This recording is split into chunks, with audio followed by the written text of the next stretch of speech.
This YouTube channel has been pretty good to me. Most of the things I've tried have gone well. But today, I want to talk about something that actually didn't go well.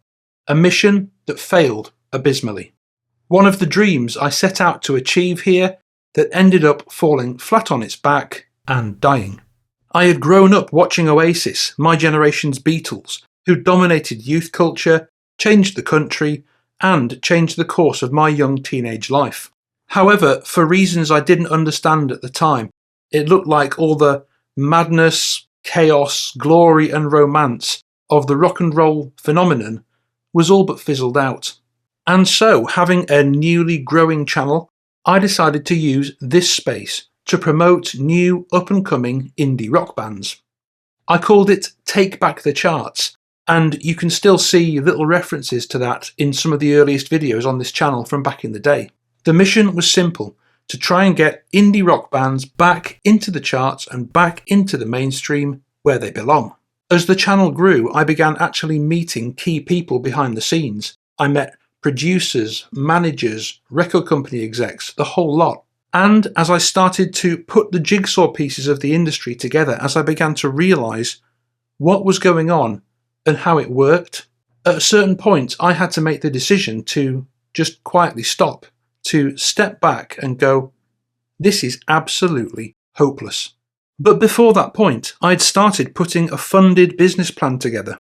I got contracts professionally drawn up to sign bands, and I was attempting to assemble all the infrastructure you need to actually set up my own indie label.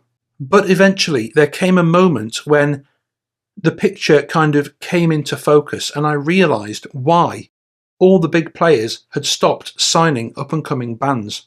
At last I understood why it didn't work anymore for the big players, and if it didn't work for them, why there was basically zero chance it was ever going to work for me. There were 4 main points that all came together to nail the coffin shut. The first stumbling block was discovering the highly skilled team you need for rock and roll success. While the standard rock and roll band origin story is great fun, that narrative is not true. Typically it goes like this. A band gets together and rehearses for a few years, failing to break through or get noticed.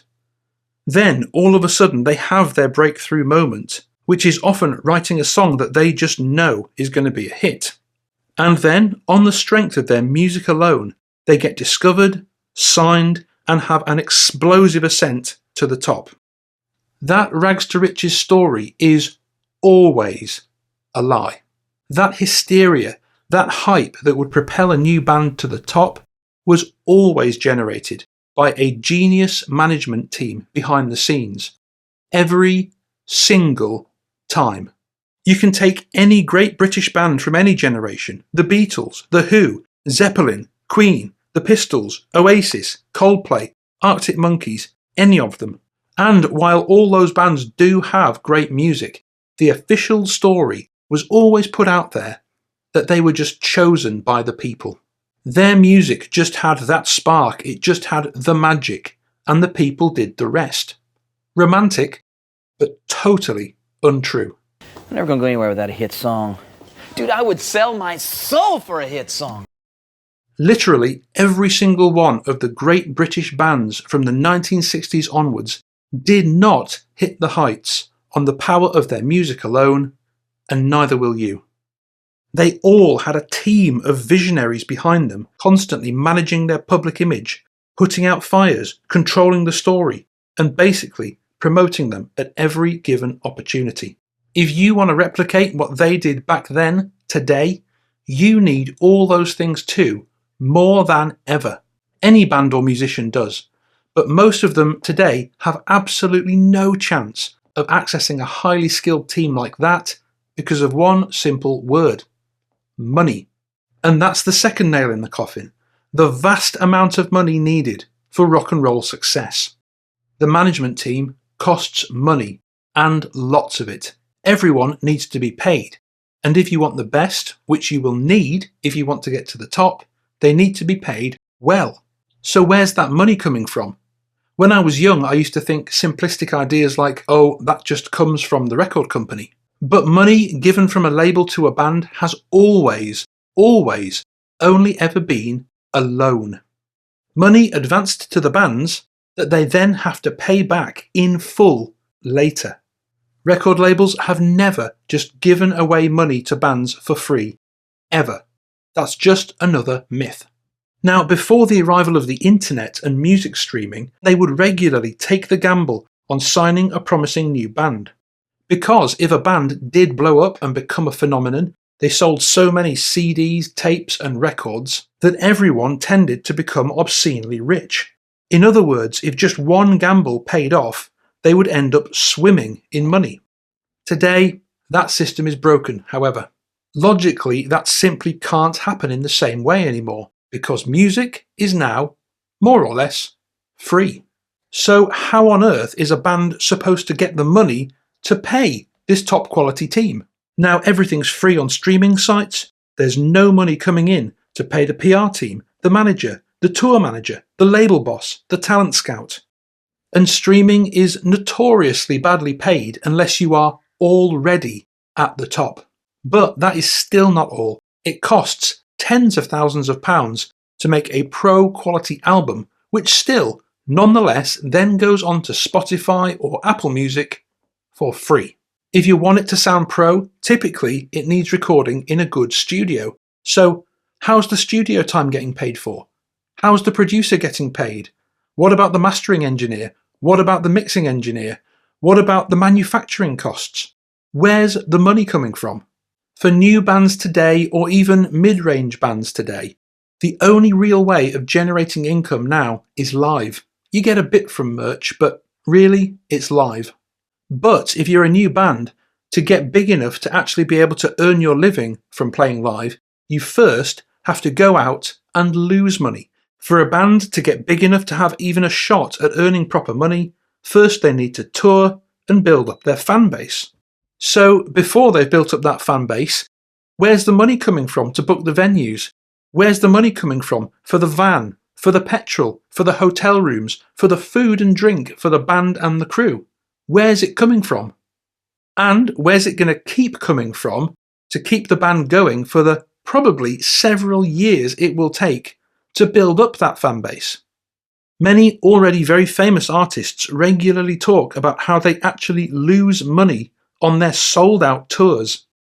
Many bands are trapped in a catch-22 situation because the only way to really make great money is to be up in the absolute big leagues and to be playing live. But you can't get to the big leagues unless you already have money. And so that's why you get what we have today. The vast majority of new young artists are now female solo performers, many of whom were signed by the record companies when they were very young. These new young artists are an example of one of the few money-making models that still kinda work. If a label thinks they might have the next profitable pop princess, they actually do pump all that promotional money in, turning them into megastars very, very, very quickly, and then immediately getting them out on massive tours as fast as possible to milk the cash cow for as much as they can before the bubble bursts. And that's why today you see these little pop starlets who've only been around for 10 minutes selling £500 VIP tickets to their shows. Today, the only way to even have a chance is to be picked up by one of the majors or to already be seriously independently wealthy. You still need the PR company more than ever. You still need management more than ever. You still need to tour and build up a live following more than ever. But you can't have any of those things without loads of money. As a point of research for this video, I contacted PR companies to find out what it would cost for a kind of mid-range UK promotional campaign for a band. The cost was many times the deposit for a house. But that's still not all. You also need the right contacts, and you need more of them than ever before. Before the internet, it was already hard enough and expensive enough to promote a band, but at least there were a limited number of boxes to tick. Back then there were just 4 or 5 TV channels, half a dozen music magazines, and just a handful of influential radio stations. That was at least manageable. I've talked on this channel before about how Beatles manager Brian Epstein went ahead of them to New York City and managed to bluff his way basically through sheer front and subterfuge into meeting Ed Sullivan. He charmed him, won him over, and convinced him that the Beatles were going to be the next big thing. And he secured them a slot through sheer force of personality on the biggest variety show in the States. It only took that one admittedly incredibly skilled manager meeting that one TV host to assure the Beatles a position on that one show, and they were basically seen by the whole country. But there is no person, show, or place with a comparable reach today. I've also talked about how before Oasis had even released their first single, they were already all over the UK music press. Record company boss Alan McGee had a good relationship with what was then the biggest UK music magazine, the NME. And when Oasis got arrested and deported on a ferry heading to a gig in Amsterdam, he managed to turn it into a massive PR win, building their reputation and notoriety and their bad boy image amongst UK music fans. But again, there is no one music magazine or website with a comparable reach today. If a band today wants to replicate what Oasis or the Beatles did back then, the challenge of becoming a household name has never been greater, because everyone is watching something different. So the fact that just reaching the audience itself has now become such a nightmare was the third massive obstacle.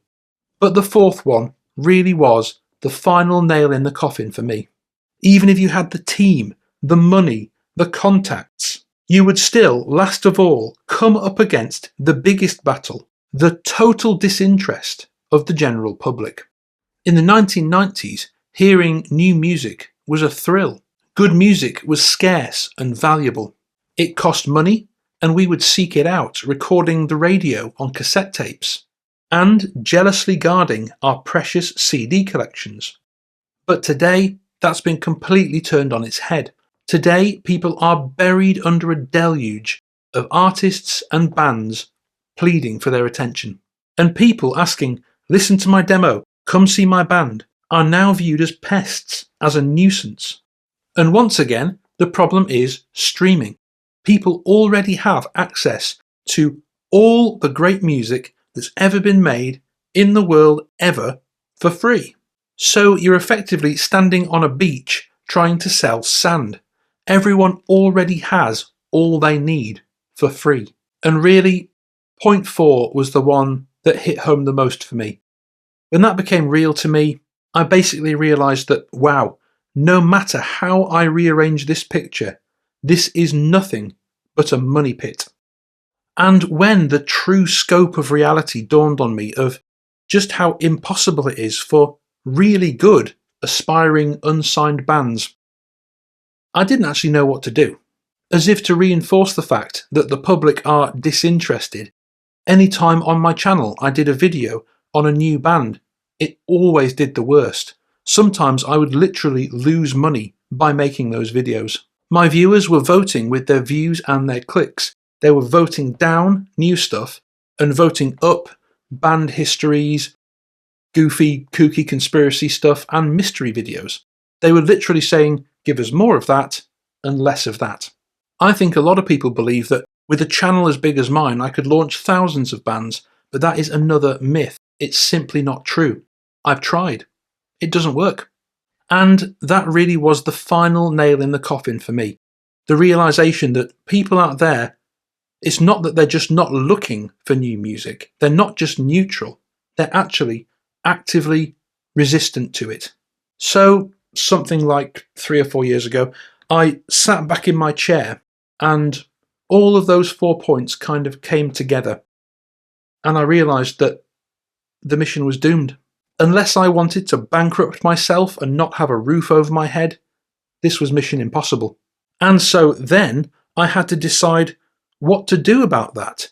Should I just come out and tell all these bands, give up, it's hopeless? Having realised this, I probably could have made good money out of it, manipulating young musicians' dreams. I could have started charging bands to appear on the channel and fleecing them for money. Odds are there's probably loads of people out there doing that already. But instead, With this video, I've just decided to be brutally honest. Better a depressing truth than a reassuring lie. That is why I decided to just walk away from the mission to take back the charts. Because right now, having done my research, having really dug into it, having spoken to experts, without the incredibly rare backing of a major label or your own significant independent wealth, it's like trying to build a house on quicksand. It will just suck up everything you have, literally no matter how much money you throw at it. So, right now, the dream sleeps. If I'm being honest, I don't think it's going to stay this way forever. I certainly haven't given up all hope, but right now it just seems pointless. So, in my opinion at least, all any of us can do is just wait for the world to change. And in many ways it is changing. And we can all take some comfort in the fact that literally none of us know what could be just around the next corner. Thanks so much for watching, and do let me know your thoughts down in the comments below. Thanks to the various Patreon supporters who got in touch and spurred me on to make this video, and as always, I'll see you next time. And as always, a massive thank you to all my supporters on Patreon. If you would be interested in being credited at the end of videos, in getting access to exclusive bonus content and my ad-free archive, the link is in the description, and hopefully I'll see you inside.